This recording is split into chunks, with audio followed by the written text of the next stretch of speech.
अंशुमान का भाग्य अच्छा था कि बिना किसी परिश्रम के ही उसे 5वें स्तर के 6 दिव्य आत्मा फल प्राप्त हो गए। उसका अब एकमात्र प्रयास यह है कि वह शीघ्रातिशीघ्र अपनी क्षमता को विकसित कर ले। वह लगातार अपने दिव्य युद्ध कौशल व्याघ्रघात का अभ्यास करने लगा। अभ्यास करते हुए उसका शरीर पसीने से तर होने लगा और तो और उसकी सांसें भी फूली हुई हैं, परंतु उसका ध्यान और एकाग्रता मात्र अपने अंगों की स्फूर्ति और दांव के चरणों पर ही लगी है। 56% ऊर्जा का स्थानांतरण। अभ्यास पूर्ण होने पर अंशुमान ने एक गहरी सांस भरी। अभ्यास पूर्ण होने पर उसकी आध्यात्मिक ऊर्जा 3% बढ़ गई है, परंतु अब भी वह मूलाधार चक्र के 5वें स्तर को पार करने से 4% पीछे है। अचानक कुछ सोचते हुए अंशुमान बड्डी ही स्फूर्ति के साथ उस विशाल वृक्ष पर चढ़ गया और थैले में से एक दिव्य आत्मा फल निकाल लिया। बिना किसी संकोच के उसने एक बार में ही पूरा फल निगल लिया और कुछ ही क्षणों के उपरांत उसे अपने पूरे शरीर में एक विचित्र प्रकार की ऊर्जा रेंगती हुई अनुभव हुई और इसी के साथ उसके शरीर का तापमान पुनः सामान्य होने लगा। अभी अभी अभ्यास में जिस आध्यात्मिक ऊर्जा और रक्त का क्षय उसके शरीर में हुआ था, उसे प्रतीत हुआ कि वह ऊर्जा पुनः उसके शरीर में लौट रही है और साथ ही साथ उसे अपने शरीर में एक पीड़ा का भी अनुभव हुआ। उसे अनुभूति हुई कि मानो उसका शरीर बस फटने ही वाला है और उसकी मृत्यु निश्चित है, परंतु इन सब बातों की अवहेलना करते हुए उसने पुनः अपने दिव्य युद्ध कौशल का अभ्यास शुरू कर दिया। वार को रोकना, कोहनी का प्रहार, घूमते हुए पांव का प्रहार, दोनों हाथों से वार संभालना, कलाइयां मोड़ते हुए हथेलियों से हमला, पुनः घूमते हुए पांव का प्रहार। अंशुमान निरंतर शक्ति यंत्र से प्राप्त अपने दिव्य कौशल व्याघ्रघात का अभ्यास करता जा रहा है। लगभग 1 घंटे के बाद उसकी आध्यात्मिक शक्ति 3% और बढ़ गई। वह मूलाधार चक्र के 6वें चरण में पहुंचने से बस 1 पग पीछे है, क्योंकि दिव्य आत्मा फल का प्रभाव उसे अभी अपने शरीर में अनुभव होने लगा है। अतएव उसने अपना अभ्यास आगे भी जारी रखा। वार को रोकना, कोहनी का प्रहार, घूमते हुए पांव का प्रहार, दोनों हाथों से वार संभालना, कलाइयां मोड़ते हुए हथेलियों से हमला, पुनः घूमते हुए पांव का प्रहार। और इस प्रकार से 1 घंटा और बीत गया। वहीं अंशुमान मूलाधार चक्र के 6वें चरण में प्रवेश कर चुका है। उसके शरीर में आध्यात्मिक ऊर्जा का कुल 161% तक पहुंच चुका है, जिसका सीधा अर्थ यह है कि वह अपने मूलाधार चक्र को अब तक 61% तक जागृत कर चुका है। परंतु अंशुमान के लिए सबसे अधिक आश्चर्य की बात यह है कि दिव्य आत्मा फल का प्रभाव अभी भी उसके शरीर में स्पष्ट दिखाई दे रहा है। दिव्य आत्मा फल का यह विलक्षण प्रभाव देखकर अंशुमान चकित होने के साथ साथ प्रसन्न भी दिख रहा है। अपने गति को बिल्कुल भी कम नहीं होने दिया और अपना अभ्यास लगातार जारी रखा। 1 घंटा और बीत गया और कुल आध्यात्मिक ऊर्जा का प्रतिशत 164। 1 घंटा और बीता और कुल आध्यात्मिक ऊर्जा का प्रतिशत 168। 1 घंटा और बीता और कुल आध्यात्मिक ऊर्जा का प्रतिशत 170। अंशुमान को आश्चर्य हुआ कि अभी भी उसके शरीर में दिव्य आत्मा फल का प्रभाव शेष है। उसने अपना अभ्यास करना प्रारंभ किया और लगातार करता ही चला गया। उसे इस क्षण समय का भी कोई ध्यान नहीं रहा। वह निरंतर अभ्यास करता ही जा रहा है और उसी में उसकी समस्त एकाग्रता भी है। अंत में जब दिव्य आत्मा फल का प्रभाव समाप्त होने पर उसने अभ्यास करना बंद किया तो उसकी कुल आध्यात्मिक ऊर्जा 186% पर पहुंच गई। 10 बार। अंशुमान ने आश्चर्य से एक गहरी सांस भरी। एक दिव्य आत्मा फल के सेवन से मैं 10 बार युद्ध कौशल का अभ्यास कर सकता हूं। दिव्य आत्मा फल के सेवन का परिणाम देखकर अंशुमान स्वयं भी स्तब्ध हो गया। जिस समय उसने अभ्यास प्रारंभ किया था उस समय उसका मूलधार चक्र मात्र 53% ही जागृत था, परंतु इस समय उसकी आध्यात्मिक ऊर्जा का 86% भाग उसके मूलाधार चक्र में स्थानांतरित हो चुका है। एक दिव्य आत्मा फल और मात्र 2 प्रहर के अभ्यास से ही उसके आध्यात्मिक ऊर्जा मूलाधार चक्र के 3 स्तरों को पार कर चुकी है। यह गति असामान्य ही नहीं, भयंकर भी है। वह मूलाधार चक्र के 9वें स्तर में प्रवेश करने से मात्र 4% पीछे है और उसे विश्वास था कि अगले दिव्य आत्मा फल के सेवन से वह अपने मूलाधार चक्र को पूर्णतः जागृत कर लेगा, और यदि सौभाग्य से उसे किसी दानव को मारने का अवसर प्राप्त हुआ तो वह शीघ्र ही शक्ति यंत्र के दूसरे स्तर में भी प्रवेश कर जाएगा। इस 2 प्रहर के निरंतर अभ्यास ने अंशुमान को अत्यधिक थका दिया। अभ्यास समाप्त होते ही अंशुमान ने पेड़ से उस दानव का मांस निकाला और उसे आग में भूनने लगा। वह विशाल वृक्ष एक प्रकार से अब अंशुमान का नया घर बन चुका है। घने पत्तों के आवरण और शक्ति यंत्र की अवरोधक सुरक्षा के साथ किसी दानव द्वारा स्वयं को देख ले जाने के भय से वह पूर्णतः मुक्त है। मांस भुन जाने के पश्चात अंशुमान पुनः वृक्ष पर चढ़ गया। उसने भरपेट मांस खाया और शेष बचे हुए मांस को सावधानी से वृक्ष पर ही छिपा दिया। धीरे धीरे सूरज अस्त ही रहा है। संध्या अपने पैर पसार रही है। आज का दिन उसके लिए वास्तव में सौभाग्य लेकर आया है। पहले तो बिना किसी विशेष परिश्रम के उसे 6 दिव्य आत्मा फल प्राप्त हुए, और अब एक बार के अभ्यास में ही उसकी आध्यात्मिक ऊर्जा 3 स्तर पार कर चुकी है। 8वें स्तर की आध्यात्मिक शक्ति के साथ प्राथमिक स्तर का योद्धा, उसकी 166% आत्मिक शक्ति के साथ अब भी वह स्वयं को बचा पाने में अक्षम है। किसी दानव से मुठभेड़ होने पर उसकी स्थिति वही होती जो किसी बिल्ली के सम्मुख पड़ने वाले मूषक की होती है। उसकी प्रगति वास्तव में आश्चर्य से बढ़कर है, परंतु उसका सामर्थ्य अब भी पर्याप्त नहीं। अतएव अभी वो बाहरी दुनिया की खोज में अनादि वन में भटकने का जोखिम नहीं ले सकता, और वह उस विशाल वृक्ष पर पत्तों के आवरण से बने दुर्ग में ही सुरक्षित है। अच्छा छाया, मुझे एक बात बताओ। वृक्ष की एक मोटी सी शाखा पर लेटते हुए अंशुमान ने छाया से पूछा। तुम्हारे अनुसार यह दिव्य आत्मा फल साधारण सी लौकिक निधि है। तुमने बताया कि यह फल बहुत कम मात्रा में है, और इसीलिए एक आत्मा फल का मूल्य 300 से 500 स्वर्ण मुद्राओं के मध्य रहता है। अगर यही बात है तो यहां लोग इन फलों की खेती क्यों नहीं करते हैं? अगर फसल अच्छी हुई और पैदावार बढ़ी तो स्वाभाविक बात है कि इस वस्तु का मूल्य गिर जाएगा। अंशुमान ने प्रश्न किया। जब छाया ने उसे इस फल की दुर्लभता की बात बताई थी, तभी से यह प्रश्न उसके मस्तिष्क में बैठ गया था। अंशुमान का प्रश्न सुनकर छाया अवाक रह गई। उसे इस प्रश्न का कोई उत्तर सूझ ही नहीं पाया। छाया से कोई उत्तर न पाकर अंशुमान ने चौंकते हुए पुनः प्रश्न किया, क्या हुआ छाया? कोई समस्या है क्या? तुम्हें क्या लगता है कि यह इतना सरल कार्य है?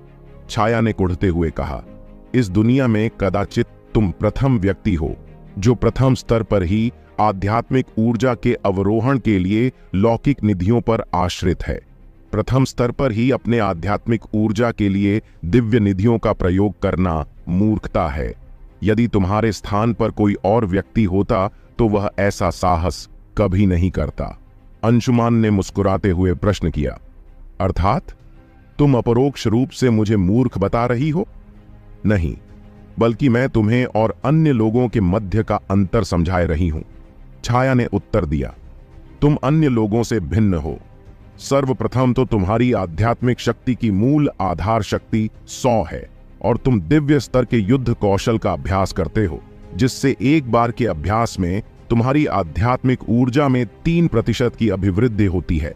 परंतु अन्य लोगों के साथ ऐसा नहीं है। अन्य लोग मूलतः मानवीय स्तर के युद्ध कौशल का अभ्यास करते हैं, जिससे उनकी आध्यात्मिक ऊर्जा में मात्र 0.2% तक की वृद्धि होती है। यहां तक कि आज यदि कोई अलौकिक स्तर के युद्ध कौशल का अभ्यास भी करता है, तब भी एक आत्मा फल के बदले उनकी आध्यात्मिक शक्ति में मात्र 4% तक की ही वृद्धि होगी। किसी भी चक्र के 10 चरणों को पार करने के लिए ऊर्जा में 4% की वृद्धि पर्याप्त नहीं है, और इस 4% आध्यात्मिक ऊर्जा के लिए 500 स्वर्ण मुद्राएं व्यय करना मूर्खता है। यहां तक कि कोई राज परिवार भी इस व्यय के लिए स्वीकृति नहीं देगा। अंशुमान ने उत्सुकता से पूछा, अच्छा, पहला कारण तो मेरी समझ में आ गया, क्योंकि दिव्य युद्ध कौशल का अभ्यास करने के कारण मेरी आध्यात्मिक ऊर्जा औरों की अपेक्षा लगभग 30 गुना तेजी से बढ़ती है। परंतु दूसरा कारण क्या है? छाया व्यंग्यात्मक शैली में बोली, दूसरा कारण यह है कि क्या तुम्हें लगता है कि यह सभी लौकिक और अलौकिक निधियां कोई सामान्य फसल है जिसे जमीन पर उगाया जा सकता है? आत्मा फल या अन्य कोई भी लौकिक या अलौकिक निधि अत्यंत ही दुर्लभ है, और उनमें से भी 6 को इस प्रकार अत्यंत सरलता से प्राप्त कर लेना केवल तुम्हारे अत्यंत प्रबल भाग्य का प्रभाव है। छाया की बातें सुनकर अंशुमान अचंभित सा रह गया। दिव्य आत्मा फल के प्रभाव वास्तव में आश्चर्यजनक हैं। अंशुमान ने स्वयं इसके प्रभाव को देखा और समझा, परंतु यह बात वो स्वयं भी जानता है कि अन्य प्रथम स्तरीय योद्धाओं के लिए यह बिल्कुल अर्थहीन है।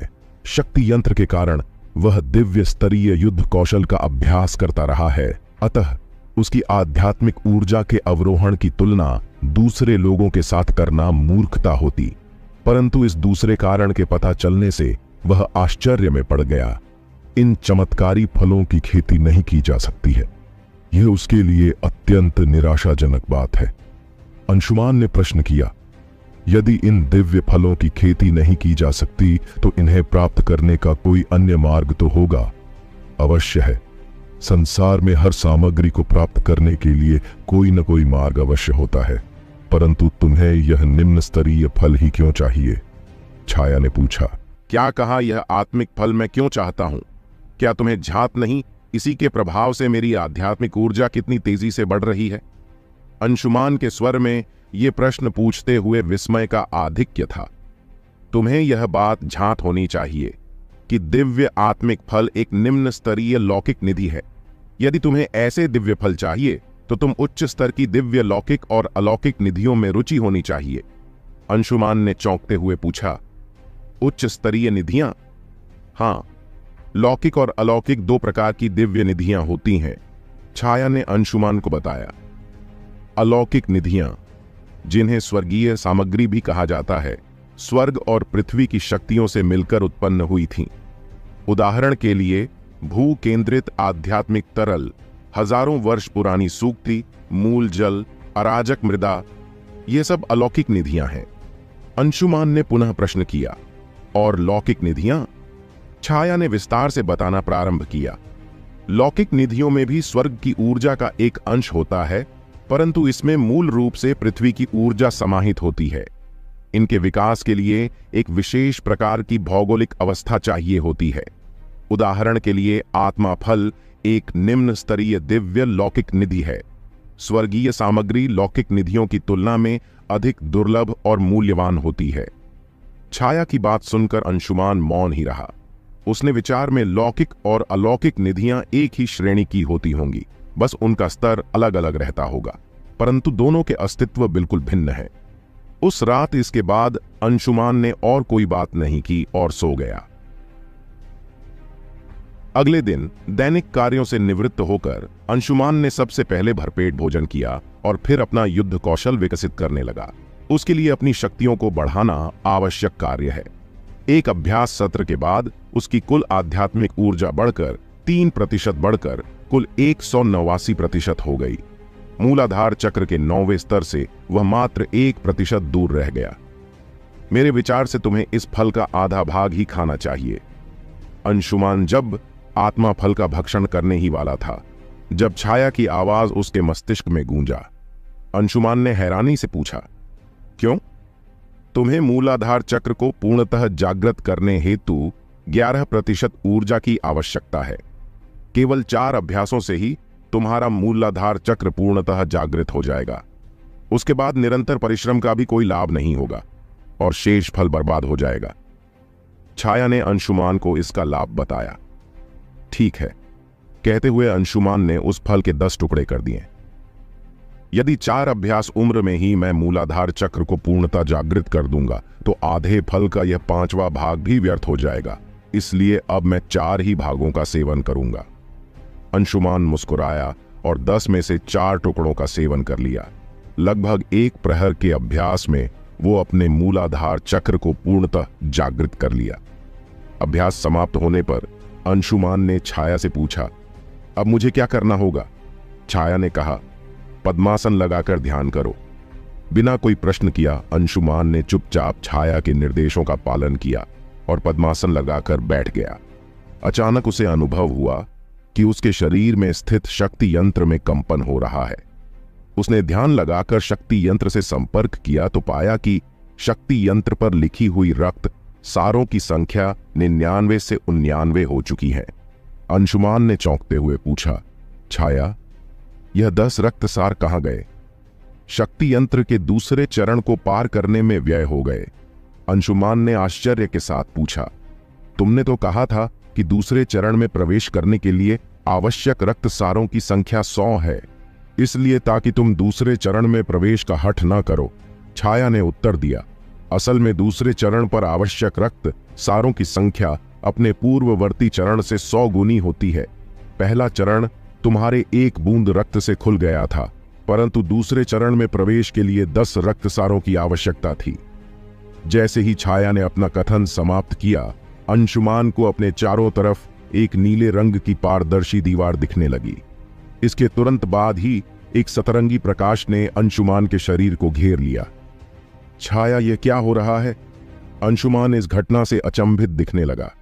इस सतरंगी प्रकाश का कोई भी स्रोत उसकी नजरों से साफ साफ नहीं दिख रहा है, परंतु इस रोशनी के प्रभाव से उसके शरीर में कंपन होना आरंभ हो गया। उसके शरीर की पूरी त्वचा कांपने लगी और तो और उसके पूरे शरीर में तीव्र पीड़ा हिलोरे मारने लगी। उसे प्रतीत होने लगा मानो यह सतरंगी रोशनी उसकी त्वचा को भेदते हुए उसके शरीर में समा रही है और उसकी धमनियों में रक्त का स्थान इस सतरंगी प्रकाश ने ले लिया हो। छाया, मुझे बताओ कि यह मुझे हो क्या रहा है? अंशुमान कांपती आवाज में बोला। अत्यधिक पीड़ा के कारण उसके आंखों में अश्रु आने लगे। आखिर क्या है इस सतरंगी रोशनी का रहस्य? क्यों छाया ने उसके प्रश्न का उत्तर नहीं दिया और क्यों इस रोशनी के कारण अंशुमान पीड़ा में तड़प उठा है? क्या यह सतरंगी रोशनी किसी प्रकार का संकट है या बात कुछ और है? इन सभी प्रश्नों के उत्तर जानने के लिए सुनते रहिए असुर स्विंग केवल पॉकेट FM पर। छाया, मुझे बताओ कि यह मुझे हो क्या रहा है? अंशुमान कांपती आवाज में बोला। अत्यधिक पीड़ा के कारण उसके आंखों में अश्रु आने लगे हैं। चिंता मत करो, तुम्हें किसी भी प्रकार की हानि नहीं पहुंचेगी, अपितु इसका लाभ ही है। अंशुमान चिढ़ते हुए बोला। मेरे शरीर का प्रत्येक अंग पीड़ा में है, छाया ने उत्तर दिया। शक्ति यंत्र के प्रत्येक चरण पर मेरे गुरु ने तुम्हारे लिए एक विशेष उपहार छोड़ा है। इस दूसरे चरण पर मेरे गुरु की दिव्य शक्ति का एक अंश है। इसके प्रभाव से तुम्हारे मूलाधार चक्र की आध्यात्मिक शक्ति 20% बढ़ जाएगी और मूलाधार चक्र में आध्यात्मिक शक्ति 12वें स्तर में पहुंच जाएगी। क्या मूलाधार चक्र का 12वां स्तर? अंशुमान चौंका। उसकी जानकारी में प्रत्येक चक्र के मात्र 10 ही स्तर होते हैं। छाया ने उत्तर दिया। हां, है ना एक सुखद आश्चर्य? सैद्धांतिक रूप से मूलाधार चक्र के 10 ही स्तर होते हैं, परंतु मेरे गुरु की दिव्य शक्तियों के प्रभाव से तुम्हारे चक्र में तुम्हारी आध्यात्मिक ऊर्जा 20% तक बढ़ जाएगी। अंशुमान ने उत्साहित होकर पूछा, तो क्या आध्यात्मिक ऊर्जा में यह वृद्धि प्रत्येक चक्र में होगी? छाया ने संक्षिप्त उत्तर दिया, केवल प्रथम 5 चक्रों में। छाया की बात सुनकर अंशुमान के प्रसन्नता का कोई ठिकाना ही नहीं रहा। यदि प्रथम 5 चक्रों के जागरण में उसकी आध्यात्मिक ऊर्जा प्रत्येक स्तर पर 20% बढ़ जाती है, तो इसका अर्थ होता है कि 5वें स्तर को पूर्ण कर लेने के पश्चात उसके पास 100% तक की अतिरिक्त आध्यात्मिक ऊर्जा की शक्ति होगी। इसका सीधा यही अर्थ निकलता है कि अपने 5वें स्तर में वह किसी भी 6वें स्तर के योद्धा से मुकाबला कर सकता है। अंशुमान के लिए इसकी कल्पना करना भी भयावह है, क्योंकि इसका सीधा अर्थ यही निकलता है कि उसके पास अपने स्तर से अधिक शक्ति होगी। वह आश्चर्य में है कि अंततः छाया के गुरु का अस्तित्व किस प्रकार का है। इस तरह की विधियां पूर्णतया अभूतपूर्व हैं। उसकी मूलाधार चक्र की आध्यात्मिक शक्ति 12वें स्तर पर पहुंच गई है, जिसका सैद्धांतिक रूप से कोई अस्तित्व ही नहीं। इसी के साथ अचानक से वह सतरंगी रोशनी अदृश्य हो गई और इसके साथ ही अंशुमान को एक तीव्र झटका सा लगा।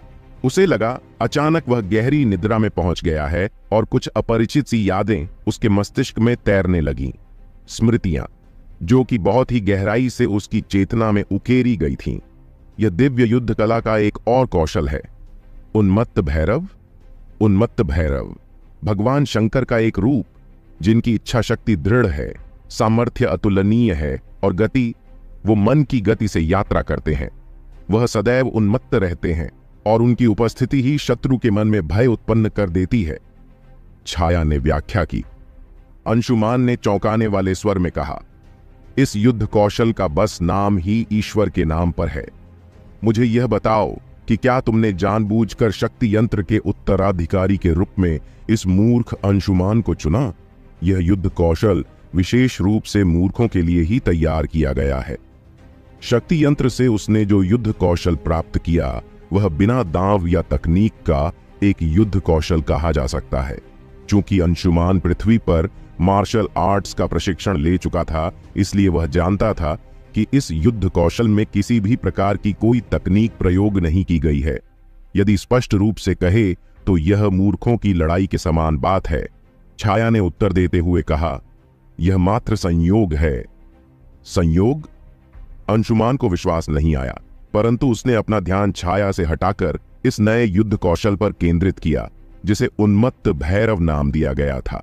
सामान्यतः प्रथम बार जब अंशुमान को अपने मस्तिष्क में इस दिव्य युद्ध कौशल का ज्ञान मिला तो उसने इसे मात्र एक अव्यवस्थित युद्ध कौशल समझा था, परंतु इस बार गहनता से इस युद्ध कौशल का निरीक्षण करने के पश्चात उसे इस युद्ध कौशल की विशेषता पता चली, और वो है इसकी गति।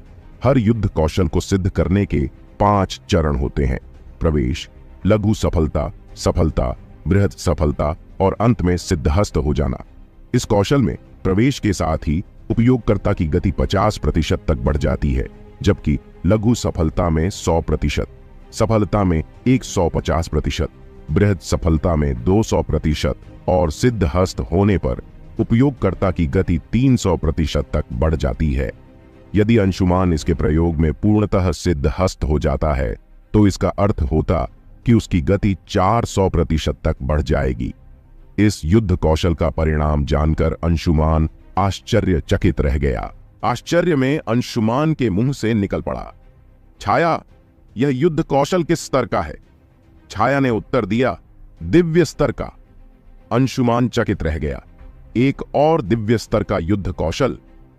मेरे गुरु स्वयं भी दिव्य स्तर के योद्धा थे, तो उनके सभी युद्ध कौशल भी दिव्य स्तर के ही हैं। अंशुमान के छाया का गर्वित स्वर सुनाई दिया। उन्हें निम्न स्तरीय युद्ध कौशल सीखने की क्या आवश्यकता थी? परंतु यदि तुम किसी दैविक स्तर के युद्ध कौशल को भी सीखते हो, तब भी अपनी असाधारण आध्यात्मिक ऊर्जा के कारण वह दिव्य युद्ध कौशल के समान ही प्रभावशाली होगी। छाया की बात सुनकर अंशुमान स्तब्ध रह गया। उसके मन में विचार आया कि छाया के गुरु निश्चित रूप से एक अत्यंत शक्तिशाली व्यक्ति थे और यह बात उसके लिए लाभकारी ही है। अंशुमान ने पूछा, तो इसका क्या? यह अर्थ है कि भविष्य में अपने प्रत्येक चक्र में मुझे शक्ति यंत्र से जो युद्ध कौशल प्राप्त होंगे वह भी दिव्य स्तर के ही होंगे? छाया ने संतुलित उत्तर दिया, हां।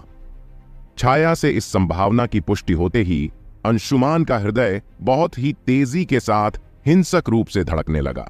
यद्यपि उसे पहले से ही इसका अनुमान था, परंतु इस निष्कर्ष की प्रसन्नता में वह विक्षिप्त सा होने लगा। प्रत्येक स्तर पर दिव्य युद्ध कौशल? वह जानता था कि वर्तमान समय में दिव्य युद्ध कौशल प्रायः लुप्तप्राय है। यदि उसके पास दिव्य युद्ध कौशल होंगे तो वह न केवल अपने स्तर के अपितु अपने से ऊंचे स्तर के योद्धाओं के साथ भी युद्ध कर सकता है। अंशुमान के विचारों को जानकर छाया ने प्रतिक्रिया दी, वैसे इसमें इतना प्रसन्न होने की आवश्यकता नहीं है। अंशुमान ने विस्मय से पूछा, परंतु क्यों? क्या मुझे प्रसन्नता नहीं होनी चाहिए कि मेरे पास सर्वाधिक शक्तिशाली युद्ध कौशल होंगे? दिव्य युद्ध कौशल भले ही सर्वाधिक शक्तिशाली होते हैं, परंतु उन्हें पूर्णतया विकसित कर पाना उतना ही कठिन होता है। भले ही तुम्हारी आध्यात्मिक शक्ति का मूल आधार 100% है, परंतु यदि तुम्हें दिव्य युद्ध कौशलों में सफलता प्राप्त करनी है तो इसमें तुम्हें कई वर्ष लग सकते हैं। छाया व्यंग्यात्मक स्वर में बोली, इन कौशलों में सिद्धहस्त होना तो बहुत दूर की बात है। इसलिए मेरा सुझाव है कि दिव्य स्तर के कौशलों के साथ साथ तुम्हें अन्य स्तर के युद्ध कौशलों का अभ्यास भी करना चाहिए। केवल पूर्ण स्तर तक पहुंचने में ही कई वर्ष लग जाएंगे। अंशुमान को लगा कि छाया ने उसके ऊपर घड़े का शीतल जल उड़ेल दिया हो, परंतु फिर अचानक उसके चेहरे पर एक मुस्कान उभर आई। परंतु यह अभी भी एक दिव्य कौशल है ना? तो भले ही मैंने अभी इस कौशल को प्राप्त किया हो, तो भी इसकी शक्ति कुछ कम तो नहीं होगी, है ना? हाँ, तुम ऐसा कह सकते हो। यद्यपि तुमने अभी इसमें प्रवेश भी नहीं किया है, परंतु फिर भी यह दैविक स्तर के युद्ध कौशल के समान शक्तिशाली है। छाया के उत्तर से अंशुमान संतुष्ट दिखने लगा। दैविक स्तर का युद्ध कौशल भी दुर्बल कौशल नहीं कहा जा सकता। इसके बाद अंशुमान ने और कुछ नहीं कहा और दिव्य आत्मा फल के बचे हुए टुकड़ों का सेवन करने लगा। इस बात से कोई अंतर नहीं पड़ता है कि उसके पास कौन से स्तर का कौशल है या वह कितना शक्तिशाली है। यदि वह अपने रक्षा करने में सक्षम नहीं होगा तो यह सब व्यर्थ है। व्यक्ति कितना ही मेधावी या शक्तिशाली क्यों न हो, मृत्यु के पश्चात वह मात्र शव ही रह जाता है।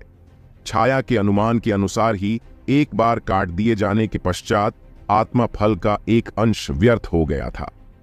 अंशुमान ने आत्मा फल के बचे हुए 6 टुकड़ों का सेवन व्याघ्रघात दांव के 5 बार अभ्यास करने के लिए किया, जिससे उसकी आध्यात्मिक ऊर्जा में 15% की वृद्धि हुई और उसकी कुल आध्यात्मिक शक्ति बढ़कर 235% हो गई।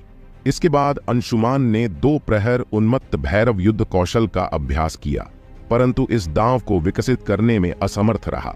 अगले 3 दिन तक अंशुमान ने 11 घंटे व्याघ्रघात युद्ध कौशल का अभ्यास करके अपनी आध्यात्मिक शक्ति को बढ़ाया। इसके बाद उन्हें 6 घंटे उन्मत्त भैरव कौशल का अभ्यास किया और शेष 7 घंटे विश्राम करने में बिताए। प्रथम दिन के अभ्यास सत्र के बाद उसकी आध्यात्मिक ऊर्जा 268% तक पहुंच गई और वह स्वाधिष्ठान चक्र के 4थे चरण में पहुंच गया, परंतु उसके उन्मत्त भैरव युद्ध कौशल में तनिक भी सुधार नहीं हुआ। दूसरे दिन के अभ्यास सत्र के बाद उसकी आध्यात्मिक ऊर्जा 301% पर पहुंच गई और वह स्वाधिष्ठान चक्र के 8वें चरण में पहुंच गया, परंतु उसके उन्मुक्त भैरव युद्ध कौशल में अभी भी कोई सुधार नहीं हुआ। तीसरे दिन आध्यात्मिक ऊर्जा में 19% की वृद्धि के साथ उसकी आध्यात्मिक ऊर्जा 320% पर पहुंच गई और वह स्वाधिष्ठान चक्र को पूर्णतः जागृत करने में सफल रहा, परंतु क्योंकि उसके पास पर्याप्त मात्रा में रक्तसार उपलब्ध नहीं थे, अतः वह शक्ति यंत्र के 3रे चरण में प्रवेश नहीं कर पाया और बिना शक्ति यंत्र के 3रे चरण में प्रवेश किए वह अपनी आध्यात्मिक ऊर्जा को अगले चक्र में स्थानांतरित नहीं कर सकता था। इन 3 दिनों में मात्र अभ्यास और सोना उसका जीवन बिल्कुल नीरस हो गया। उसका भाग्य प्रबल रहा था कि इस बीच कोई भी दानव इस ओर नहीं आया, और क्योंकि उसके पास शक्ति यंत्र का अवरोधक सुरक्षा चक्र है, तो जब तक कि वह बिल्कुल किसी के सम्मुख नहीं पड़ जाता, किसी को उसकी ऊर्जा की अनुभूति होना भी असंभव बात थी। भोर हो गई है। अनादि वन में आए हुए अंशुमान का आज 7वां दिन है। पिछले 6 दिनों में अंशुमान ने अपनी शक्ति बहुत अधिक बढ़ा ली है। आज अंशुमान ने व्याघ्रघात दांव का अभ्यास नहीं किया। उसके स्थान पर अंशुमान ने लगभग 2 प्रहर तक उन्मत्त भैरव युद्ध कौशल का अभ्यास किया, परंतु वह एक बार पुनः असफल हो गया। दिव्य स्तर का कौशल वास्तव में अत्यधिक कठिन है। इतने दिनों के प्रयास के बाद भी स्वयं को सफल ना होते देखकर अंशुमान ने निराश होकर कहा, मैंने तो तुमसे पहले ही कहा था कि दिव्य स्तर की युद्ध कौशल को सिद्ध कर पाना अत्यधिक कठिन होता है, परंतु तुम्हें तो मुझ पर विश्वास ही नहीं था। छाया ने तिरस्कृत स्वर में कहा। इन दिनों अंशुमान को डांटना और नीचा दिखाना छाया का नित्य कर्म हो गया था। अंशुमान को डांटे बिना उसे प्रसन्नता अनुभव ही नहीं होती थी। जब मुझे इस यंत्र की सभी शक्तियां प्राप्त हो जाएंगी और तुम इस यंत्र से मुक्त हो जाओगी, तब मैं तुम्हें दिखाऊंगा कि मैं वास्तव में हूं कौन। वैसे भी तुम्हारी सुंदरता अभी तक मेरे आंखों में बसी है। अंशुमान ने मुस्कुराते हुए सोचा और प्रत्यक्ष में बोला, अब अपना प्रलाप बंद करो और मुझे एक प्रश्न पूछने दो। क्या उन्मत्त भैरव युद्ध कौशल के अभ्यास के लिए मुझे किसी प्रकार की बाहरी सहायता की आवश्यकता है? मैं जब भी युद्ध कौशल का अभ्यास करता हूं तो मुझे ऐसा प्रतीत होता है कि मानो मैं कहीं पर तो कुछ गलत कर रहा हूं, मानो मेरी तकनीक सही नहीं है। अंशुमान ने पिछले 5 दिन और लगभग 40 घंटे इस युद्ध कौशल के अभ्यास में बिताए थे, परंतु अब भी वह इस कौशल में प्रवेश नहीं कर पाया था। छाया ने तिरस्कार से कहा, सहायता? किस प्रकार की सहायता? दिव्य युद्ध कौशलों का अभ्यास साधारण युद्ध कौशलों से भिन्न और कठिन होता है। यह कोई छोटा मार्ग नहीं होता और अपनी सफलता के लिए तुम मात्र स्वयं पर ही निर्भर रह सकते हो। यदि तुम इसमें प्रवेश तक नहीं कर पा रहे हो तो इसका एक ही अर्थ है कि तुम मूर्ख हो, एक बहुत बड़े मूर्ख। अंशुमान ने मुस्कुराते हुए छाया के व्यंग्यों की अवहेलना की। आज 7वां दिन है, दादाजी इस समय क्या कर रहे होंगे? अंशुमान का ध्यान अचानक अपने दादाजी दिलीप की ओर बढ़ गया, क्योंकि उसे उनकी बहुत याद आ रही है। छाया, मुझे लगता है कि अब मुझे इस वन से निकलने का मार्ग ढूंढना चाहिए।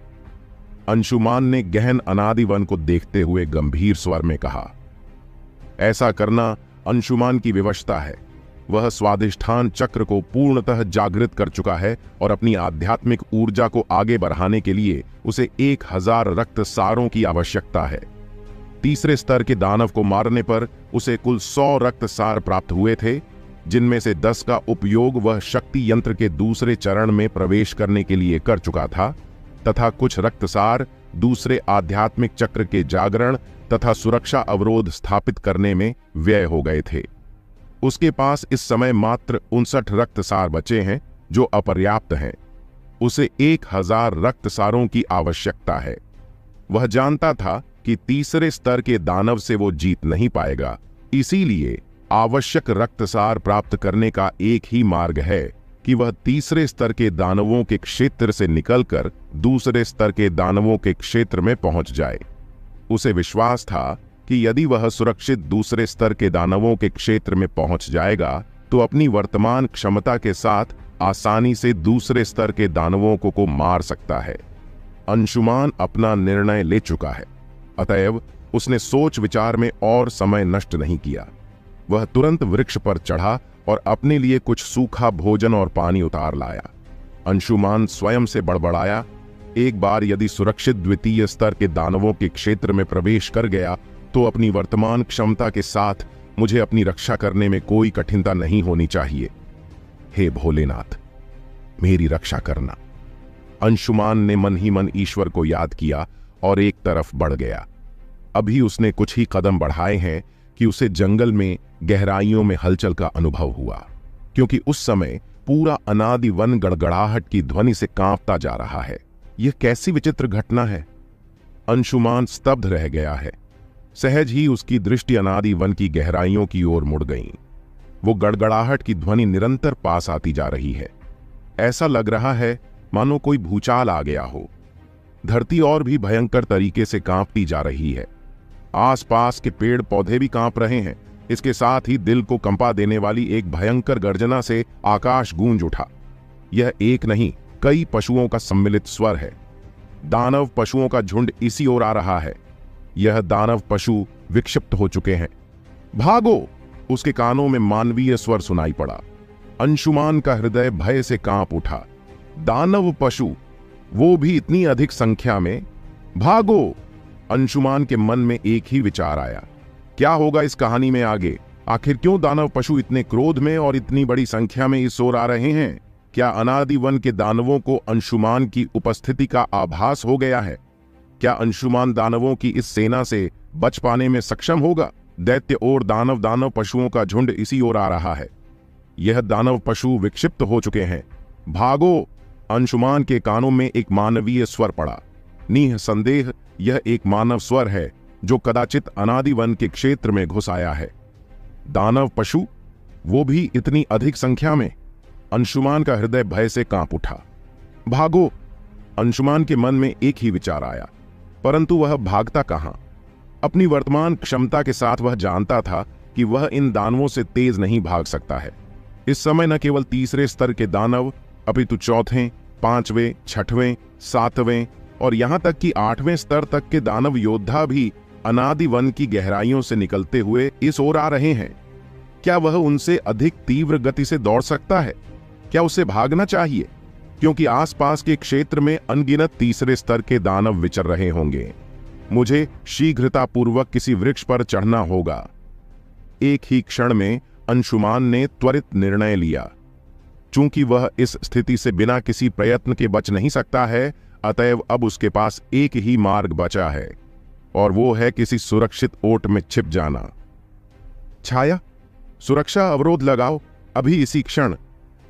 अंशुमान ने छाया को निर्देश दिया और तुरंत ही अपने समीपवर्ती वृक्ष पर चढ़ने का उपक्रम करने लगा। कुछ क्षणों में ही वह वृक्ष की आधी ऊंचाई पर चढ़ गया। वहीं वह पेड़ की एक शाख पर पत्तों की ओट में छुपकर बैठ गया। इतने समय में शक्ति यंत्र द्वारा सुरक्षा अवरोध का निर्माण भी पूर्ण हो चुका था।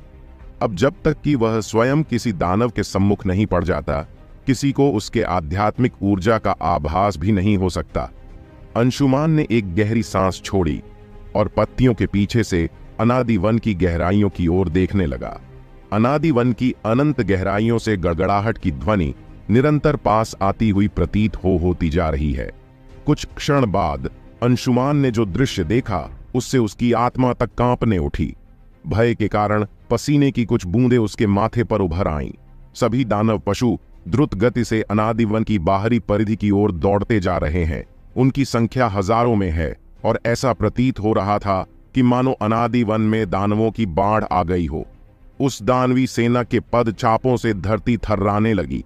जब यह सेना उस वृक्ष के नीचे से गुजरी जिसके ऊपर अंशुमान छुपकर बैठा है, तो एक क्षण को अंशुमान को लगा कि वह उस वृक्ष से नीचे गिर जाएगा। उसने दृढ़ता से वृक्ष की एक शाखा को पकड़ लिया और आश्चर्य से उस दिशा की ओर देखने लगा जिधर दानवों का यह समूह दौड़ता हुआ आगे बढ़ता जा रहा है। इन दानवों में यह हलचल कैसी है? यहां वास्तव में चल क्या रहा है? अंशुमान हतप्रभ होकर दानवों की उस विशाल सेना को देखता जा रहा है। निरंतर आने वाले दानवों का आकार उनके स्तर के साथ साथ बढ़ता ही जा रहा होता है। निसंदेह यह उच्च स्तरीय दानव योद्धा हैं, जो कि अनादि वन की आंतरिक परिधियों में वास करते हैं। इनमें से कुछ का आकार तो 10 मीटर से भी ज्यादा का है। अंशुमान इस समय तीसरे स्तर के दानवों के क्षेत्र में है, परंतु इस समय वह पहली बार वह उच्च स्तरीय दानवों को देख रहा है। इनमें चौथे स्तर के, 5वें, 6ठे और 7वें स्तर तक के दानव योद्धा सम्मिलित हैं। इनका आकार उस तीसरे स्तर के दानव योद्धा से कई गुना बड़ा है, जिसका अंशुमान ने जाल में फंसाकर शिकार किया था। अंशुमान अपनी वर्तमान क्षमता के साथ तीसरे स्तर के दानवों से भी सुरक्षित नहीं है। अतः इन उच्च स्तरीय दानवों को देखकर उसके मन में भय का संचार होने लगा। वो जानता था कि दानवों में अपनी क्षेत्रीय जागरूकता की भावना अत्यंत प्रबल होती है और बिना किसी ठोस कारण के वह अपना क्षेत्र नहीं छोड़ते। किंतु अब वह अपना क्षेत्र छोड़कर अनादि वन की बाहरी परिधि की ओर जा रहे हैं।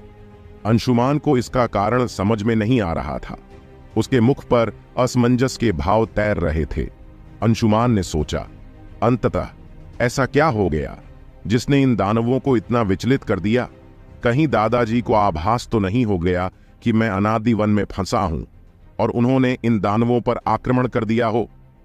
अंशुमान के मन में विचार आया और उसके मुख पर चिंता की लकीरें उभर आईं। अभी वह इन विचारों में खोया ही हुआ है कि उसे लगा मानो अनादि वन अंधकार में डूब रहा है। हवा का एक तेज झोंका उसके पास से गुजरा और उसे अपने सिर के ऊपर एक काली परछाई का आभास हुआ। जब उसने आकाश की ओर देखा तो उसकी आंखें आश्चर्य से फट गईं और वहीं मुंह का खुला रह गया। यद्यपि पेड़ की पत्तियों के कारण अंशुमान स्पष्ट नहीं देख पाया कि यह परछाई किस चीज की है, परंतु उसे विश्वास हो गया कि यह एक अत्यंत उच्च स्तरीय दानव है, जिसका स्तर कम से कम 8 होना चाहिए। अंशुमान जानता था कि इस प्रकार वायु में यात्रा करने के लिए जीव का कम से कम 8वें स्तर का होना आवश्यक है। फिर चाहे वह जीव दैत्य, दानव या मनुष्य किसी भी प्रजाति से क्यों ना हो, यक्षाण में आध्यात्मिक शक्ति के पथ पर आकाश मार्ग से यात्रा करने के लिए यही प्रतिबंध है। 8वें स्तर का दानव योद्धा स्विंगलमन का हृदय तेजी से धधकाने लगा। दनावों की भीड़ घर चुकी थी और अब स्विंगलमन एक नीरव सन्नाटे से घर गया। दौर से आती गुरगधात और दनावों की गर्जना उसे विश्वास दिला रही है कि यह मात्रा कोई सपना नहीं अपिट भी वास्तवता है। ये हो क्या रहा है? अंशुमान ने पुनः एक बार स्वयं से प्रश्न किया। अभी अभी उसने जो दृश्य देखा वह उससे हतप्रभ रह गया। क्या ऐसा हो सकता है कि मानवों ने अनादि वन पर आक्रमण कर दिया है? स्वयं के प्रश्न का उत्तर अंशुमान ने दिया, असंभव। तो फिर दानव इतनी शीघ्रता में वन की बाहरी परिधि की ओर क्यों भाग रहे हैं? इसका कोई तो कारण होना ही चाहिए। यक्षाण में मानव, दैत्य और दानव हजारों वर्षों से आपस में वर्चस्व का युद्ध लड़ रहे हैं। इस युद्ध के लिए तीनों में एक मौन स्वीकृति बनी हुई है। तीनों सेनाओं के लिए एक विशिष्ट युद्ध क्षेत्र है। अनादि वन पहले से ही दानवों के प्रभुत्व में है और कोई मानव बस्ती भी इसके निकट नहीं। इस स्थान पर छोटी मोटी लड़ाइयां तो हो सकती हैं, परंतु एक युद्ध आरंभ करना असंभव सी बात है। क्या मुझे जाकर देखना चाहिए? अंशुमान के मन में विचार आया, परंतु वह जानता था कि ऐसा करना संकट को स्वयं चुनौती देने जैसा होगा। उसे नहीं झांक था कि ऐसा क्या हुआ है जिसने अनादि वन के दानवों को इतना विचलित कर दिया। यह निश्चित रूप से एक बहुत बड़ी घटना थी। इसके पीछे अवश्य ही कोई बहुत बड़ा षड्यंत्र होना चाहिए। अंशुमान ने कुछ सोचते हुए छाया से प्रश्न किया, छाया, यदि मैं शक्ति यंत्र के सुरक्षा अवरोध का प्रयोग करते हुए इन दानवों का पीछा करता हूं तो मुझे इन जानवरों से कितनी दूरी पर रहना चाहिए?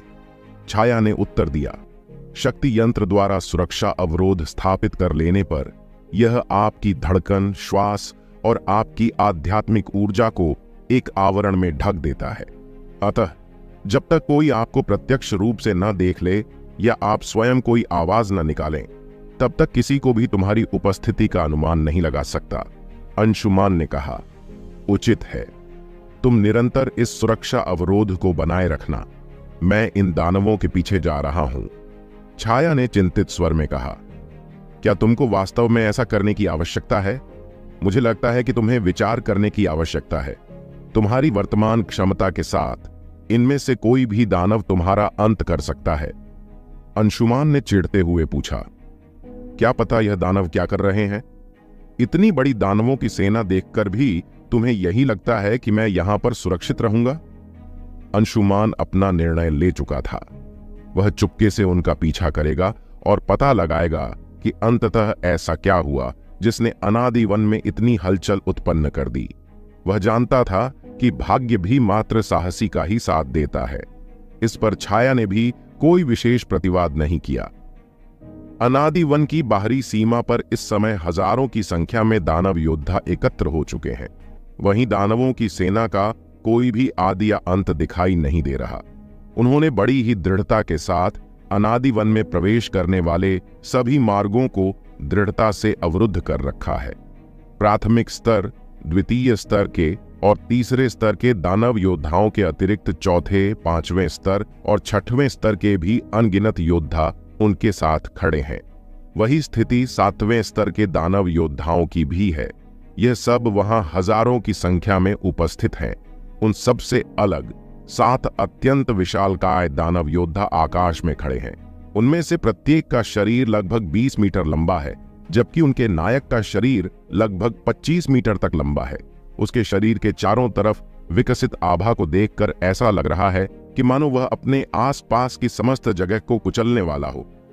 वह दानव महाराज वृक्ष है, एक 8वें स्तर का दानव योद्धा और दानव प्रजाति का एक महाराज, और अनादि वन की दानव प्रजाति के 10 सर्वश्रेष्ठ योद्धाओं में से एक। उसके साथ ही उसके अधीनस्थ 6 दानवराज भी हैं। वह सभी 7वें स्तर के दानव योद्धा हैं और वृक्ष की शक्ति और पद उन सबसे ऊंचा है। वह इस क्षेत्र का एक छत्र शासक है। दानवों की सेना के सम्मुख ही एक और विशाल सेना खड़ी है, परंतु जैसा कि अंशुमान का विचार था, यह मनुष्यों की सेना नहीं अपितु दैत्यों की सेना है। यक्षाण की 3 प्रमुख प्रजातियों में से 2 दानव और दैत्य युद्ध के लिए प्रस्तुत हैं। वहीं इन सब से कुछ दूरी पर अंशुमान एक विशाल वृक्ष की चोटी पर छुपा बैठा है और इन दोनों सेनाओं का निरीक्षण करता जा रहा है। यह भेड़िया किस प्रकार का है, इतना विशाल और वह भी लाल रंग का, और यह भालू और वह खरगोश। अंशुमान दैत्यों की सेना को देखकर हतप्रभ रह गया। छाया, क्या दैत्यों की प्रजाति में पक्षियों के अतिरिक्त भी अन्य कोई प्रजाति होती है? अंशुमान ने आश्चर्य से पूछा। उसके विचार से दैत्यों की सेना में मात्र पक्षियों की प्रजाति से आने वाले योद्धा होने चाहिए थे। हाँ, दानवों के अतिरिक्त अन्य कोई भी पशु या पक्षी जो अपने आध्यात्मिक ऊर्जा को जागृत कर लेता है वह दैत्य प्रजाति में ही गिना जाता है, छाया ने अंशुमान को बताया। वास्तव में मुझे तो लगा था कि दैत्यों की सेना में मात्र पक्षी ही होते होंगे। यह दैत्य और दानव प्रजाति तो वास्तव में विचित्र और रोचक प्रतीत होते हैं। इस नई मिली जानकारी से अंशुमान अचंभित रह गया, क्योंकि उसे अभी अभी पता चला कि इन गैंडे जैसे दिखने वाले दानवों के अतिरिक्त अन्य पशु भी दैत्य श्रेणी में आते हैं। वैसे क्या तुम जानती हो छाया कि हमारे पृथ्वी पर जब भी कोई दुर्लभ प्रजाति का जीव मिलता है तो हम उसे पकड़कर चिड़ियाघरों में ले जाते हैं। वहां लोग दूर दूर से इन चीजों को देखने के लिए आते हैं। अंशुमान मुस्कुराते हुए छाया से बोला, और यहां यक्षाण की दैत्य प्रजाति तो वास्तव में अत्यंत ही विचित्र है। यदि इन सब को पकड़कर पृथ्वी पर ले जाने का मेरे पास कोई मार्ग होता तो मैं इनके लिए पृथ्वी पर एक परग्रही चिड़ियाघर बनवा देता। इतने विचित्र और दुर्लभ पशु देखने के लिए देश विदेशों के लोग आते, दिन भर पर्यटकों की भीड़ लगी होती और मेरा व्यापार फलता फूलता जाता। दैत्य सेना पर दृष्टि पड़ते ही अंशुमान आश्चर्यचकित रह गया। दैत्यों की सेना में अनगिनत योद्धा सम्मिलित हैं। इनमें बाघ, शेर, भेड़िए, भालू जैसे पशु और कई पक्षी भी शामिल हैं। यद्यपि इनमें और सामान्य पशुओं में अत्यधिक अंतर है, विशेषतः उनकी अत्यंत विशालकाय काया। उन सभी पशु पक्षियों के शरीर सामान्य पशु पक्षियों की तुलना में कई गुना बड़े हैं। अंशुमान की दृष्टि में यह वन्य पशुओं की एक अत्यंत ही भयानक सेना है। अभी अंशुमान उन दोनों सेनाओं का निरीक्षण कर ही रहा होता है कि अचानक कुछ देखकर उसकी पुतलियां सिकुड़ गईं। उसकी आंखें क्रोध से भर उठीं और चेहरे के भाव भी परिवर्तित हो गए। अंशुमान ने आश्चर्य के साथ छाया से पूछा, छाया, क्या तुम भी वही देख रही हो जो मैं देख रहा हूं, या यह सामने वही मूर्ख पक्षी है जिसका दादाजी से युद्ध हुआ था? दैत्य कबीले की ओर से दैत्य सेना का नेतृत्व और कोई नहीं बल्कि ज्वाल पक्षी कर रहा है। 8वें स्तर का दैत्य महाराज ज्वाल पक्षी, वही ज्वाल पक्षी जिसका कुछ दिन पहले दिलीप का युद्ध हुआ था, जब वह गंजा व्यक्ति अंशुमान का अपहरण कर उसे इस अनादि वन में ले आया था। ज्वाल पक्षी इस समय दैत्य सेना का नेतृत्व करते हुए दानव महाराज वृक के सम्मुख आकाश में खड़ा है। अंशुमान ने उस पर दृष्टि पड़ते ही उसे पहचान लिया। छाया ने अंशुमान की शंका की पुष्टि करते हुए कहा, हाँ, ये 8वें स्तर का वही दैत्य योद्धा है जिसका युद्ध दादाजी से हुआ था, जब वह तुम्हें उस गंजे हमलावर से मुक्त करवाने वाले थे। परंतु यह दादाजी से बच कैसे गया? रुको, यदि यह दैत्य पक्षी मेरे सम्मुख सुरक्षित और स्वस्थ खड़ा है तो फिर दादाजी। अंशुमान का हृदय कांप उठा। जहां एक ओर उसे दिलीप की चिंता होने लगी तो वहीं दूसरी ओर उसके मन में ज्वाल पक्षी के विरुद्ध भयंकर आक्रोश भी होने लगा। कहीं दादाजी उस युद्ध में। अंशुमान का गला रूंधने लगा और वह अपनी बात पूरी भी नहीं कर पाया। उसके मन में दिलीप की चिंता लगातार उसे परेशान करने लगी। संभव है, परंतु कुछ निश्चित नहीं कहा जा सकता।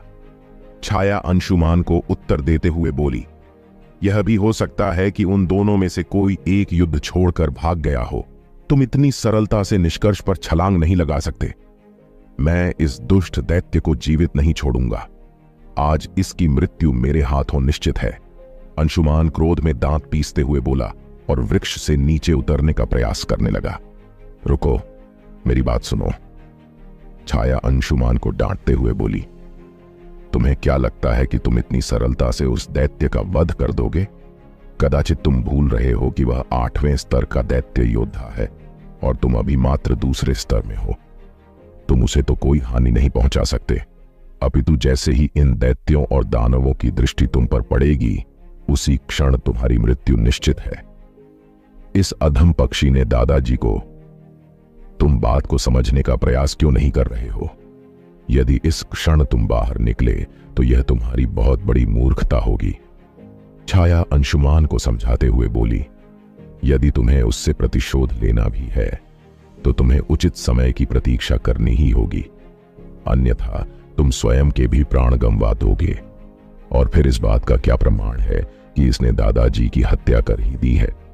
तुम्हारे दादाजी कोई साधारण मनुष्य तो नहीं है। हो सकता है कि उनकी शक्ति से भय खाकर यह दैत्य रणभूमि छोड़कर भाग गया हो।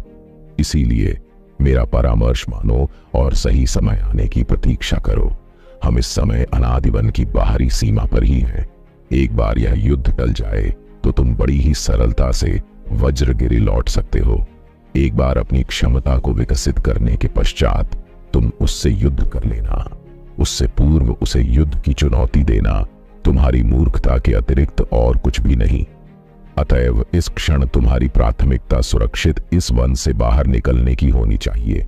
अंततः क्या कारण है कि यक्षाण की 3 प्रमुख प्रजातियों में से 2 प्रजातियां दानव और दैत्य युद्ध हेतु प्रस्तुत हैं? और क्या अंशुमान इन सब के बीच से सुरक्षित बच निकलने में सफल होगा? और क्या अंशुमान को ज्वाल पक्षी के यहां आने का सही अर्थ समझ आ पाएगा?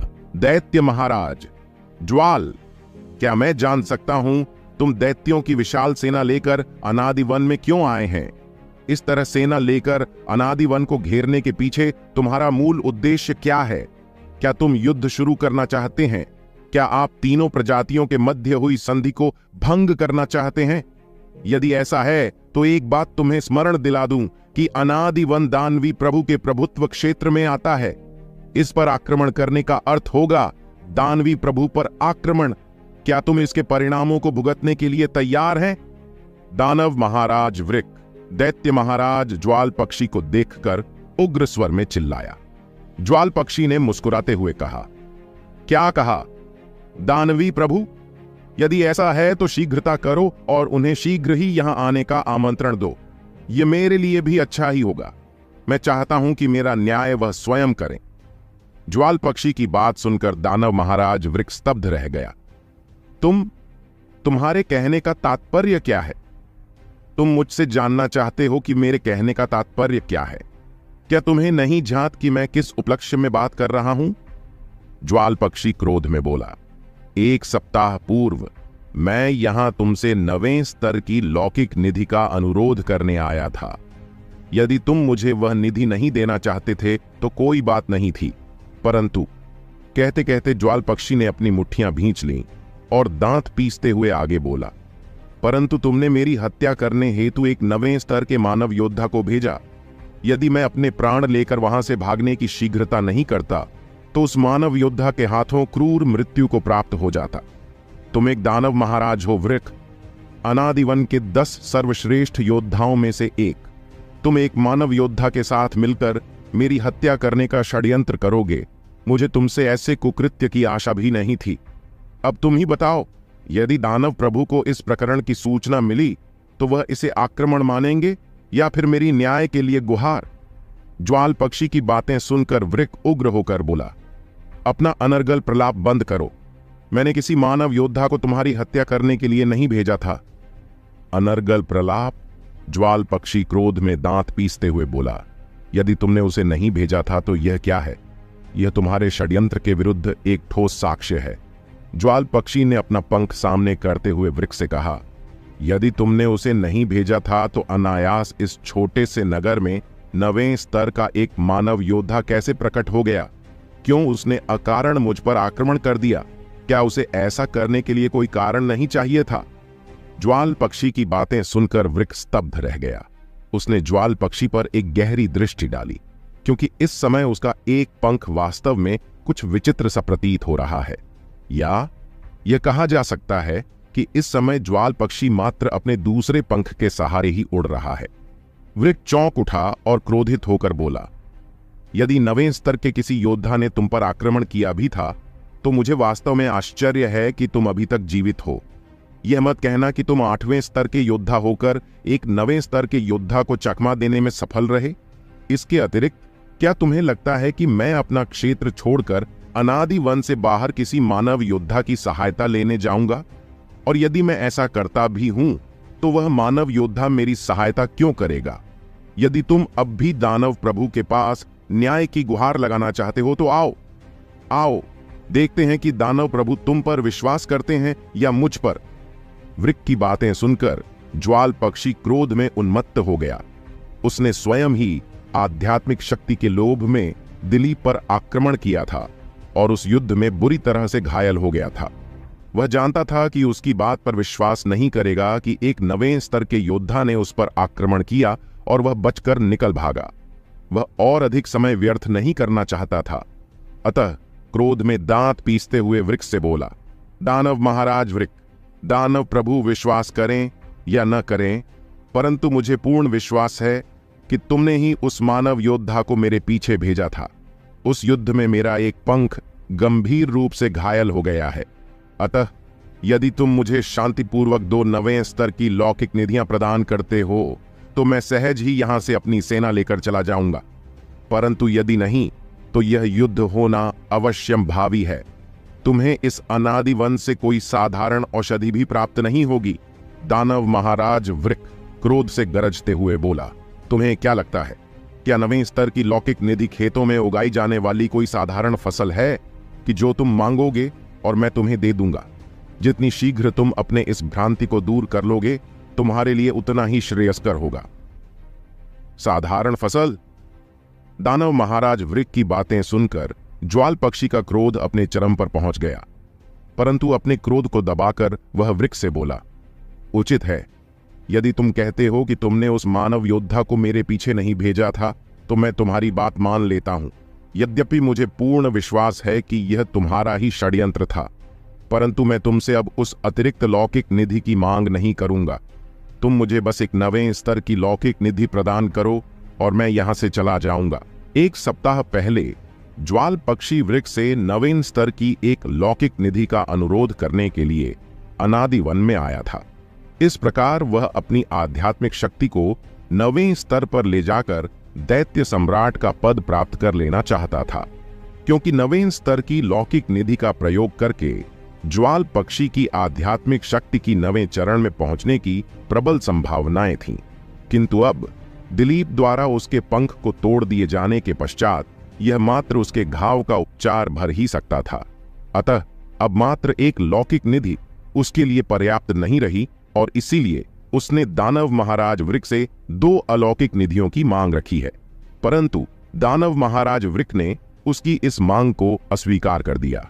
अतः अब उसके पास मात्र एक ही विकल्प रह गया, यही कि वह एक ही लौकिक निधि से संतोष करें और अभी वर्तमान में अपने पंख का उपचार करें। दिलीप से हुए उस युद्ध में ज्वाल पक्षी को बहुत अधिक हानि उठानी पड़ी थी। दिलीप के प्रहार बहुत ही भीषण थे और उसने न केवल ज्वाल पक्षी के पंखों में से एक को तोड़ दिया, बल्कि उसकी आध्यात्मिक शक्ति के आधार को भी क्षति पहुंचाई थी। ज्वाल पक्षी के लिए स्वयं अपने घाव का उपचार करना असंभव ही गया। उसकी आध्यात्मिक शक्ति दिलीप के प्रहार के कारण अनियंत्रित होती जा रही थी। दिलीप के प्रहारों ने उसके आध्यात्मिक चक्र को क्षति पहुंचाई थी और यदि ज्वाला पक्षी अतिशीघ्र इस घाव का उपचार नहीं करता तो नवें स्तर पर पहुंचने के स्थान पर वह अपने सहस्रार चक्र की आध्यात्मिक ऊर्जा को खो देता और पुनः 7वें स्तर पर गिर जाता।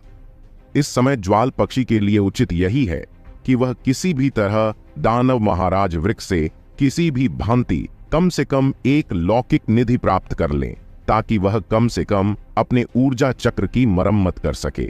यद्यपि वह जानता था कि वृक्ष से किसी भी स्तर की लौकिक निधि प्राप्त कर पाना भी अत्यंत दुष्कर कार्य है।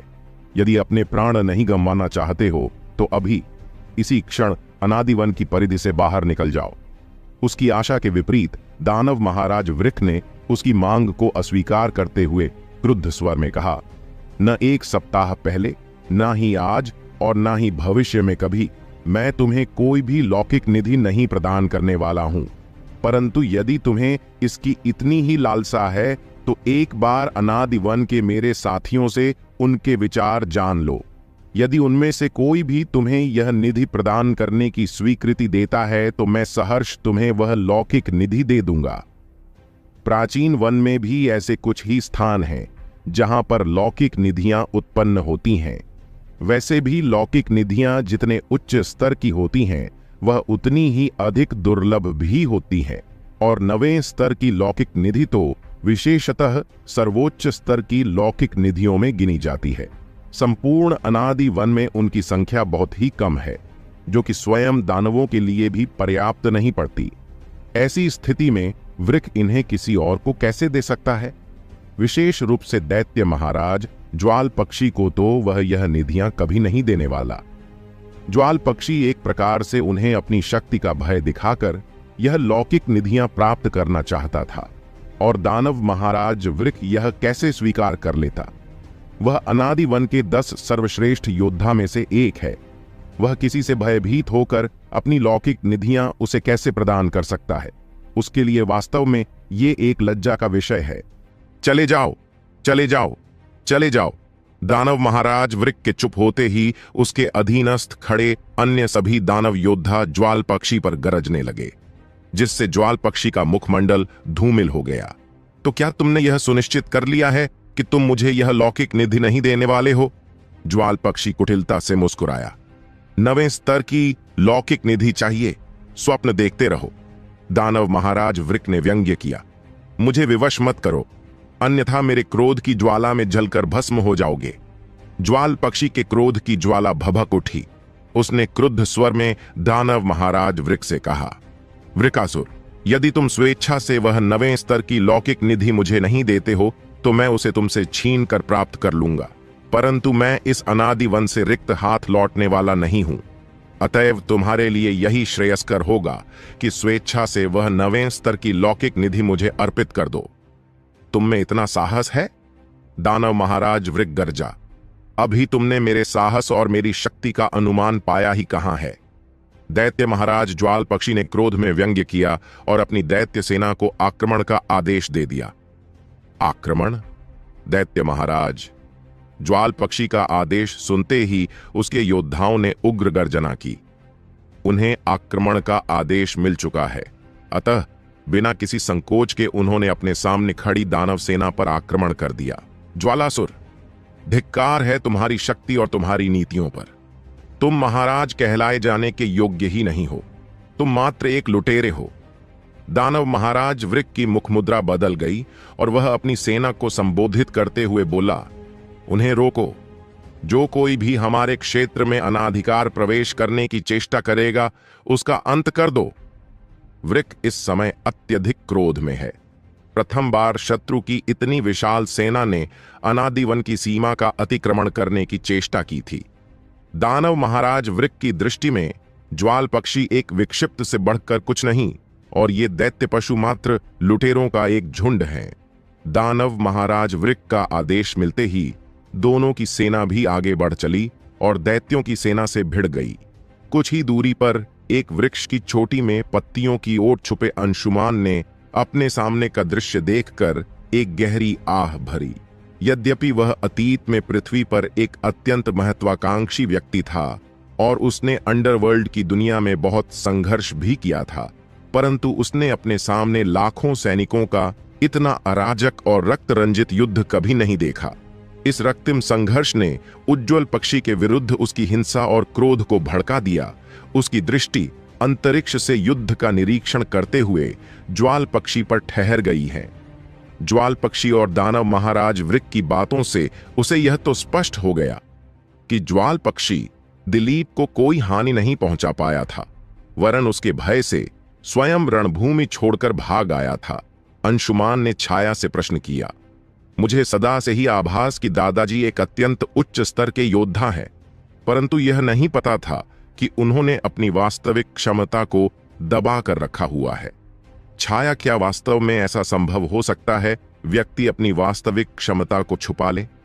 छाया ने बताया, अवश्य हो सकता है, परंतु ऐसी स्थिति में आपकी शक्तियां भी मात्र उसी स्तर तक सक्रिय रहती हैं जिस स्तर में आप अपनी आध्यात्मिक ऊर्जा को दबाकर रखते हैं। बहुत ही कम योद्धा ऐसा प्रयोग करते हैं, परंतु मुझे आश्चर्य है कि दादाजी ने ऐसा क्यों किया होगा। यही प्रश्न मेरे मन में भी है। अत्यधिक दुख की बात है कि तब भी वह इस ज्वाल पक्षी का वध नहीं कर पाए, परंतु दादाजी एक 9वें स्तर के योद्धा यानी दिव्य योद्धा बनने के अंतिम चरण में। मैं तो वास्तव में यह सोच सोचकर उत्साहित हुआ जा रहा हूं कि दादाजी के समर्थन के साथ मैं क्या क्या कर सकता हूं। क्या तब भी कोई मुझे रोक पाएगा? अंशुमान उत्साहित होकर बोला, भले ही अभी लोग मुझे मूर्ख समझते हैं, परंतु दादाजी के शक्ति का समर्थन यदि मेरे साथ होगा तो जो कोई मुझे भड़काने की हिम्मत करेगा मैं उन्हें मार डालूंगा, और इनमें सबसे पहला नंबर उस दुष्ट शिवदत्त का होगा। यदि एक बार मैं इस वन से बाहर निकल गया तो सबसे पहले मेरा उद्देश्य उसी का वध करना होगा। अचानक अंशुमान ने अपना प्रश्न बदल दिया। वैसे छाया, यदि दैत्यों ने दानव कबीले पर आक्रमण किया है तो सभी दानव युद्ध यही युद्ध भूमि में एकत्र होंगे, है ना? छाया तिरस्कार पूर्वक बोली, अवश्य। तुम्हें क्या लगता है अपने क्षेत्र पर अतिक्रमण होता देखकर भी दानव योद्धा वन की गहराइयों में सो रहे होंगे? कदाचित तुम भूल रहे हो कि दानव अपने क्षेत्रीय जागरूकता के लिए पूरे यक्षाण में प्रसिद्ध है। तो क्या मैं इसका यह अर्थ निकालूं कि इस अनादि वन की गहराइयों में इस समय कोई भी दानव योद्धा नहीं होगा? कहते कहते अंशुमान के चेहरे पर एक कुटिल मुस्कान उभरी। वहीं छाया ने चौंकते हुए पूछा, तुम करना क्या चाहते हो? बेचारा दानव महाराज वृक्ष दैत्यों का आक्रमण होते ही अपनी पूरी सेना लेकर उनके प्रतिरोध के लिए अनादि वन की बाहरी परिधि तक दौड़ा चला आया, परंतु उसे झांत ही नहीं है कि मैं भी इसी वन में हूं। अब चूंकि अनादि वन के भीतर कोई भी दानव शेष नहीं होगा तो मुझे लगता है कि मुझे बाहर नहीं अपितु भीतर की ओर बढ़ना चाहिए। छाया ने पुनः पूछा, अर्थात तुम कहना क्या चाहते हो? अर्थात यह कि अनादि वन इस समय वह बगिया है जिसका माली कहीं अन्यत्र व्यस्त है, अतएव कोई भी राहगीर उस बगिया के फल चुरा सकता है। अंशुमान ने एक मुस्कान के साथ कहा और धीरे से वृक्ष से उतरकर चुपके से अनादि वन की गहराइयों की ओर भागा। वर्तमान में अनादि वन एक असुरक्षित स्थिति में है। इस तरह की स्थिति लाखों वर्षों में भी आना मुश्किल होगा। अगर अंशुमान ने इस अवसर का लाभ नहीं उठाया तो वह वास्तव में मूर्ख होगा। क्या सच में प्राचीन वन खतरे से भरा है? अगर नहीं तो फिर प्रतीक्षा किस बात की? और इतना स्वयं से कहकर अंशुमान वन की गहराई की ओर तीव्रता से बढ़ने लगा। इस समय सभी दानव अनादि वन की बाहरी परिधि में दैत्य से युद्ध कर रहे हैं। ऐसी स्थिति में अंशुमान जो चाहे वहां से ले सकता है। क्या होगा इस कहानी में आगे? आखिर क्यों अंशुमान अनादि वन से बाहर निकलने के स्थान पर वन की गहराइयों में उतरा? उसका उद्देश्य क्या है? और क्या वास्तव में अनादि वन असुरक्षित है? क्या वास्तव में सभी दानव अनादि वन से बाहर निकल चुके हैं? क्या होगा यदि कुछ दानव अनादि वन में ही हों और अंशुमान उनके सामने पड़ जाए? अनादि वन का चोर अनादि वन की बाहरी परिसीमा में दैत्यों ने दानवों पर आक्रमण कर दिया था एवं दोनों पक्ष एक दूसरे से लड़ते जा रहे हैं, लेकिन दैत्यों की सेना को दानव सेना ने अनादि वन की बाहरी सीमा पर ही रोक दिया, जिससे उनके लिए अनादि वन में प्रवेश करना असंभव हो गया। इस समय दानव महाराज वृक्ष और उसके अधीनस्थ अन्य उच्च स्तरीय 6 दानव योद्धा आकाश में स्थित होकर इस युद्ध का निरीक्षण कर रहे हैं।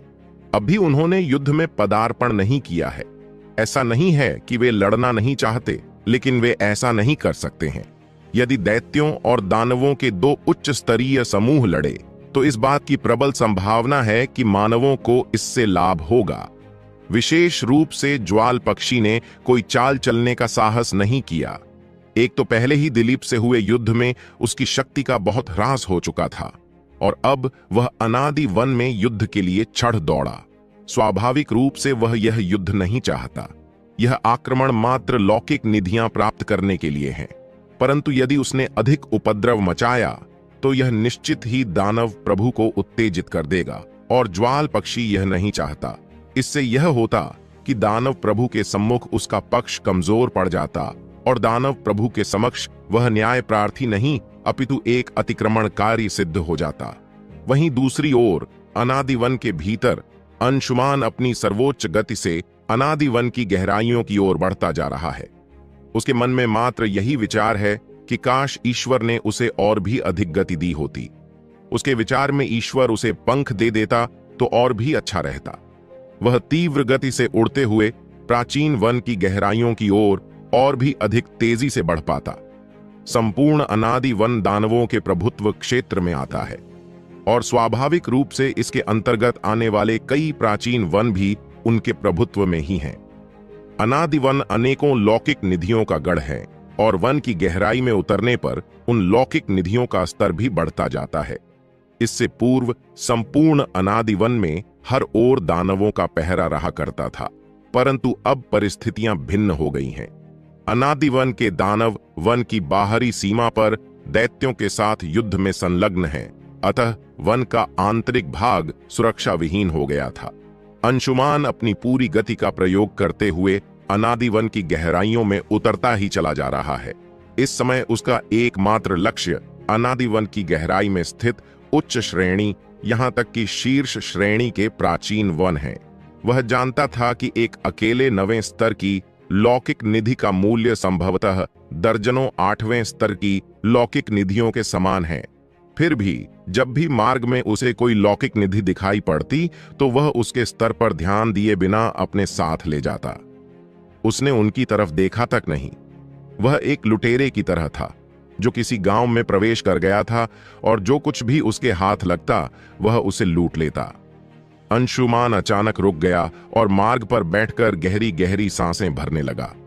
वो लगभग 1 प्रहर से निरंतर दौड़ते जा रहा है और अब उसका शरीर बहुत अधिक थक चुका है।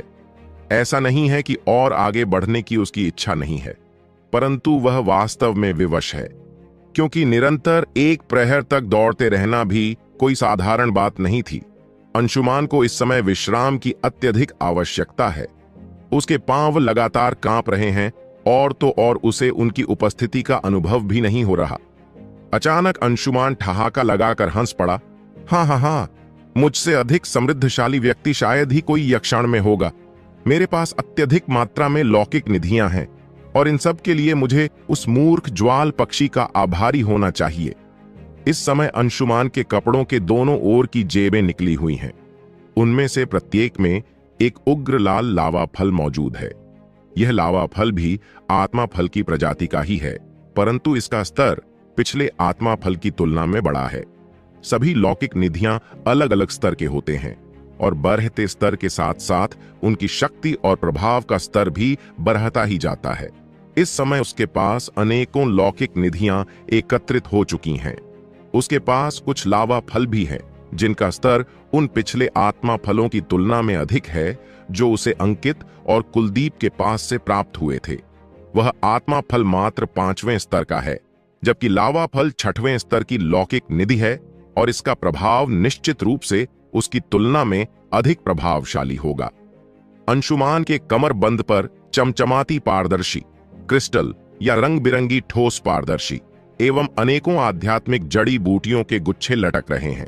पहले और दूसरे स्तर के 10 में से अधिक आध्यात्मिक पुष्प, तीसरे स्तर के 7, चौथे स्तर के 3 और 5वें स्तर का 1 आध्यात्मिक पुष्प। इसके अतिरिक्त वह अपने कंधे पर एक वृक्ष की शाखा को उठाए चल रहा है, जिसकी टहनियों पर 3 विचित्र स्फटिक से सफेद रंग के फल लटक रहे हैं, जो कि 5वें स्तर का एक हिम फल है।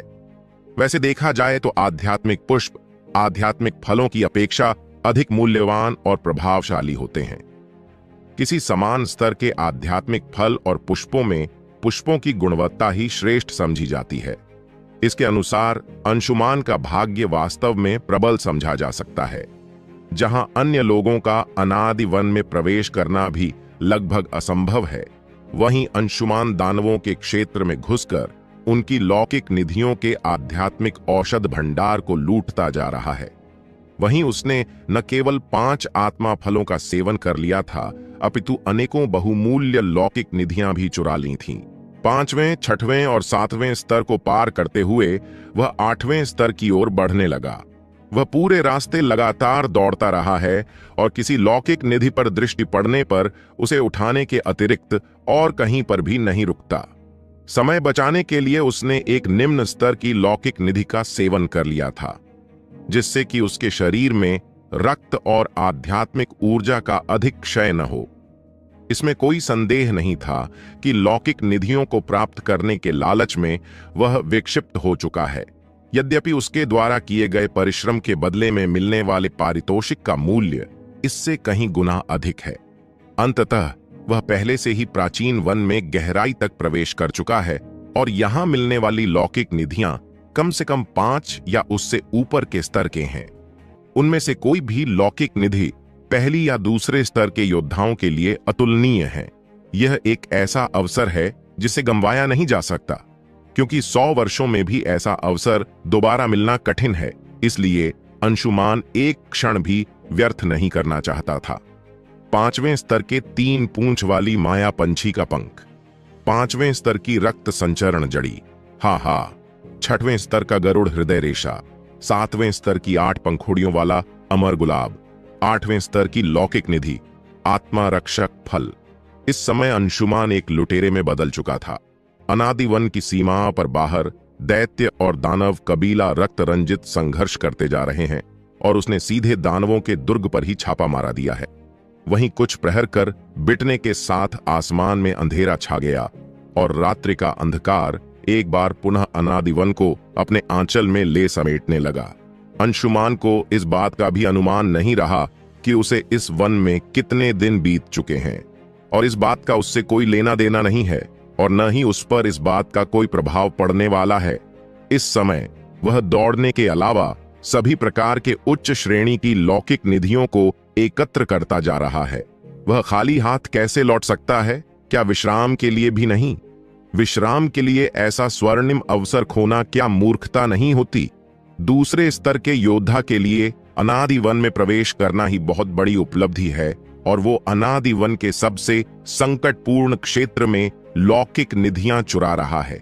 इस समय अनादि वन असुरक्षित है और ऐसा अभूतपूर्व क्षण शायद भविष्य में कभी भी दोबारा न होगा। अंशुमान निरंतर लौकिक निधियों को शक्ति यंत्र में प्रतिस्थापित करता चला जा रहा है। उसे समय और विश्राम किसी की चिंता नहीं है। यद्यपि वन के आंतरिक भाग में उतनी अधिक लौकिक निधियां नहीं हैं और कई बार तो प्रहरों उसके हाथ कुछ भी नहीं लगा, परंतु यहां मिलने वाली सभी निधियां उच्च स्तर की हैं और एक भी लौकिक निधि अपने पूर्ववर्ती निधियों से कई गुना मूल्यवान है। 8वें स्तर का अग्निरक्त पत्ता। पलक झपकते ही 8वें स्तर की एक और निधि अंशुमान को दिखाई दी, जो उसने तुरंत ही शक्ति यंत्र के संग्रह क्षेत्र में रख दी। अंशुमान प्रसन्नता के मारे फूला नहीं समा रहा। उसके पास इतनी अधिक मात्रा में लौकिक निधियां एकत्र हो चुकी हैं जितनी कदाचित यक्षलोक के महाराज सुकेतु के पास भी न हो। अभी वो अपने विचारों में खोया हुआ ही था कि उसी समय अचानक उसके सामने एक जोरदार विस्फोट हुआ। उस विस्फोट ने पूरी धरती को कंपा दिया, मानो कोई भीषण भूचाल आ रहा हो। अगले ही क्षण अंशुमान चौंक उठा और उसके कदम तुरंत रुक गए। ये क्या हो रहा है?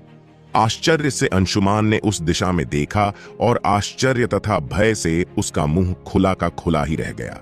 उसके माथे पर पसीने की कुछ बूंदें उभर आईं। तो क्या होगा इस कहानी में आगे?